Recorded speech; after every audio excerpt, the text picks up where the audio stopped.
This is Music with Mason here. Joined with us is the 5-piece death metal band from Muscatine. We've got Phantom Threat with us.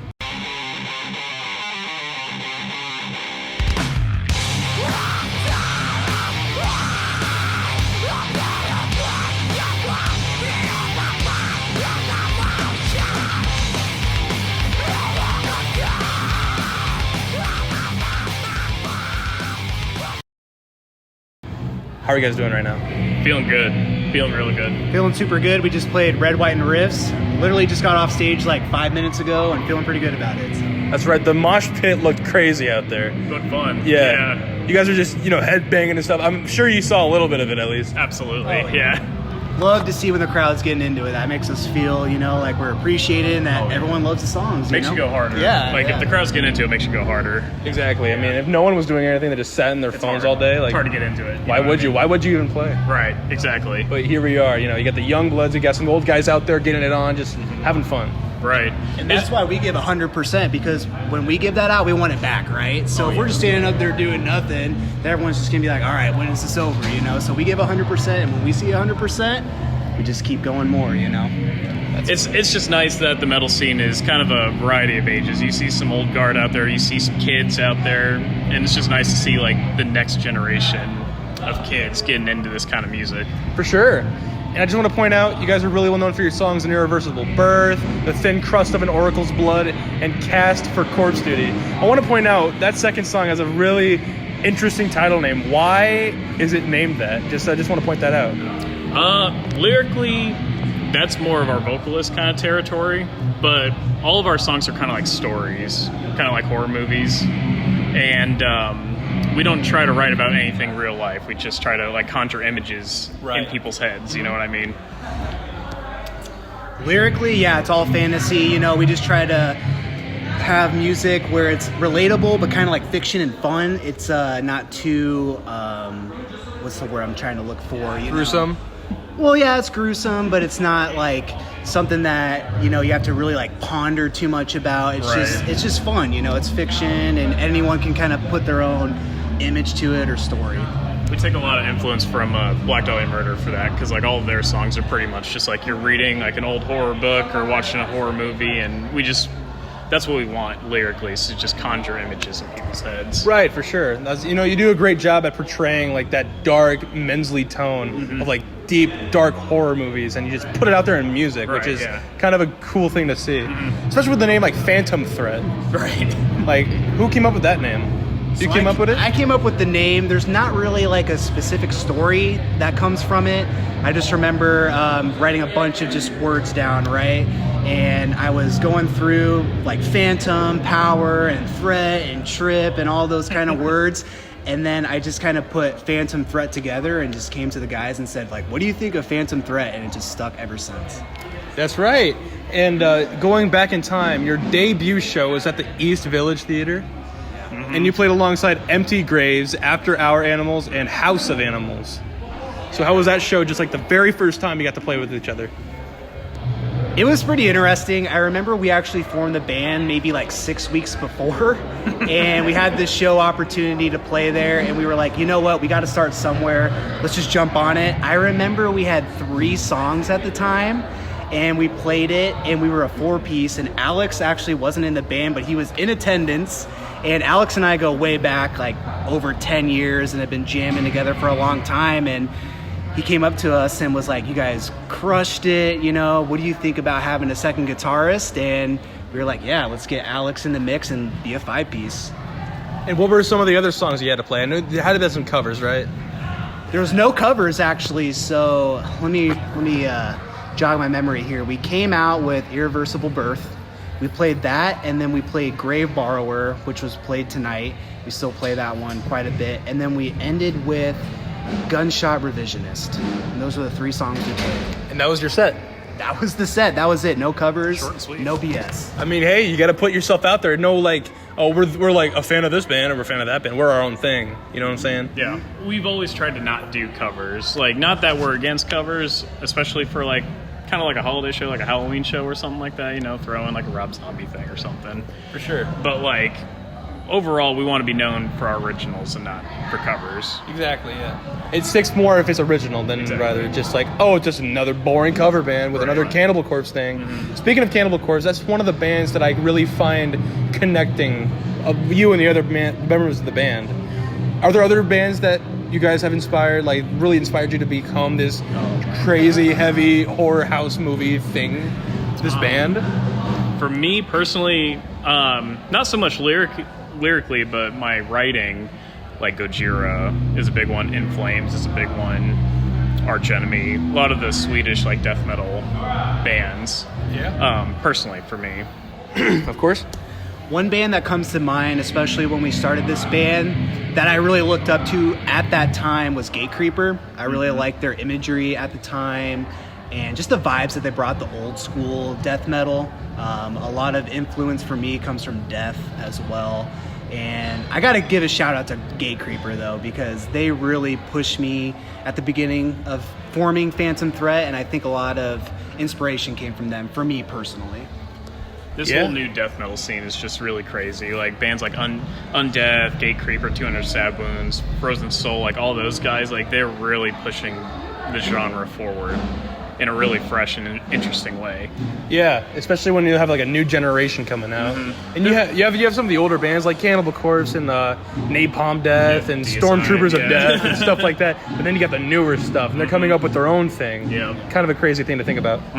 It's just nice that those newer bands are starting to bring the sound of old, putting their own little spin on it and like presenting it, because like when you go to those shows, to Gatecreeper shows, to Frozen Soul shows, it's a lot of younger people. And it's really refreshing to see that, just seeing younger people get into the scene. Yeah, of course. I also want to mention one of your biggest shows that I believe you guys played. It's called the Fever Fest. What can you tell us about the Fever Fest? This was Alex's first show in the band, so hey Alex, how about you throw us back to Fever Fest and tell us your experience? It was hot as fuck. It was so hot. It was literally a fever fest. But it was just like this little like mini festival that this guy threw in his backyard of his house, and he just had like a makeshift stage. And I think we only played like 4 songs? 4, maybe 5, because this was right after Alex joined. Yeah. I want to say it was like a week or 2 before we played. It was. Yeah. And we were like, all right, let's get like 2 practices in. He learned the song super fast, and then we practiced the day of as well, because we were like, we've only practiced with Alex like twice. We gotta like nail this. We nailed it. It's out on YouTube. Check it out. Great set. But yes, I remember it was like the hottest day of the year. It was horrible, but we had a good time. And I think it was really cool to play in the Muscatine area, because we don't get many opportunities to play in Muscatine or Muscatine County. So hopefully we can bring more of that to Muscatine, but we like to play up in the Quad Cities, which is pretty close. So yeah, we'll just keep playing shows up here. We've only played in Muscatine 2 times. Once we had a headliner at the Red Brick Building, last summer? And then that Fever Fest, which is really odd because it was just like in the middle of nowhere, in, like I said, some dude's backyard. Yep. And the turnout was surprisingly good for being where it was located and it's being as hot as it was. You know, one of the craziest things is that it sounds really familiar. Tenacious D, you know the band Tenacious D, right? They played in Iowa in a very small town in a cornfield. So this is kind of, it sounds familiar, like random out of nowhere. One of the most famous rock bands, in my opinion. Yeah. In the middle of Iowa, in the middle of nowhere. It's great. And I love Tenacious D. Jack Black's an icon. Yeah. And their music is like unironically good. They're just fantastic songwriters. Exactly. I agree 100%. Yeah. So I also want to mention you played alongside some really big bands. Just to name a few, like Within Destruction. You played with Gideon, This Is Me Breathing, Goat Whore, and Nervosa. Just like, in my mind, I've interviewed so many bands. Like, these guys have played a lot of shows with a lot of big people, but you guys seem to be just knocking different parts of rock and roll and metal and crazy stuff like that. So what is it like just to play with a bunch of headliner bands? It's a lot of hard work to get to that point, and it's always worth it, like no matter how big or small the crowd is. But it's nice to be exposed to like their fan bases and like the different audiences that come along with any of the local bands, not even just the headliners. And that's what we try to aim for is, you know, we get asked to play a lot of shows with a lot of different genres, and we like to take those shows with different genres because it exposes us to different groups that listen to different styles of metal, and I think that's a great opportunity for us to be exposed in that sense. And one thing that I've always pushed for this band, and that's what I love about these guys that are in Phantom Threat, is we all have completely different influences. We listen to a lot of different things where maybe I like something where another guy doesn't, or vice versa, but we like to just create whatever we create as a unit. We don't try to emulate or be a certain band. Whatever we create as a 5-piece is Phantom Threat. We just want to be 100% original. Yeah, I agree. Especially, like, I'm sorry if I'm talking too much about me real quick, but the thing that I like about doing this is that I don't care who you are. If you put your passion into something, I want to know about it. Mm-hmm. There's like so many different stories from so many different bands that I've interviewed. Some are similar, but everyone has their spin on it. Mm-hmm. You can be completely the same. You could be completely different. You could be something no one's even heard of, like Pit Lord. Right. How many barbecue death metal bands do you know? Right? But that's what I like about interviewing bands, especially you guys. Like you said, you have so many different styles of metal. You just clump it all together, and it makes something crazy that people want to hear, which is what I personally love about this band. Right. And we, like, whenever we write new songs, we're never like, oh, let's make a death metal song, let's make a slam song, let's make a hardcore song, or something like that. It's just kind of whatever comes out. And if it vibes with all 5 of us, then that's it. And that's why we try to, I feel like we have like a sound, but like none of our songs sound the same, if that makes sense. Yeah, I agree. And we're just going to go right back into some of the more questions that I have for you guys. Do you remember playing in a sold-out show in Marshalltown? Yeah. What was it like? That was super fun. It's a really neat record shop, and it's in the middle of nowhere, kind of, Marshalltown. But they pulled up, you know, it only holds like, I don't know, maybe 30, 40 people. But when you're in a really close environment like that, you know, again, you just feed off that energy, and the lights were really cool there. The owner was really nice, you know, made everything seamless when we played. And if I remember correctly, we played with our boys in Frontal Assault and Ill Omen, and it was just a three banger, you know, and it was a great time. And I remember while Ill Omen and Frontal were playing, I was by a merch table, you know, just checking out all the records and just having a good time with my boys, you know, in Frontal, Ill Omen, and Phantom Threat. That show was a vibe. Like, the walls are all painted, like, drippy, like, colorful drippy stuff. I don't know how to describe it. It looks like you're on an acid trip or something. It was a vibe in there, that's for sure. But yeah, it's like a small, tiny room that fits 30 people that we probably squeeze like 50 people into. And like he said, I was checking out records when we weren't playing and stuff like that, and they had a lot of good stuff in there. Yeah, totally. I mean, it's a small town. You don't get a lot of shows in small towns, so definitely, you know, especially Marshalltown. I can't think of a single concert in Marshalltown. Yeah. So I just wanted to know real quick, Accelerative, where is it? Oh man, Accelerative Thrust. They reviewed your EP? Yes, they reviewed the very first one.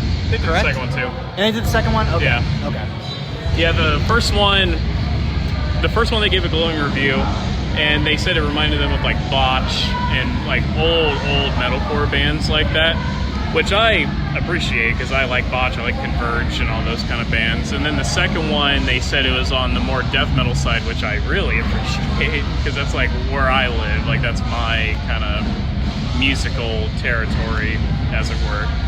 But yeah, they seem to have liked everything we've done so far, and we got a new one coming out this fall.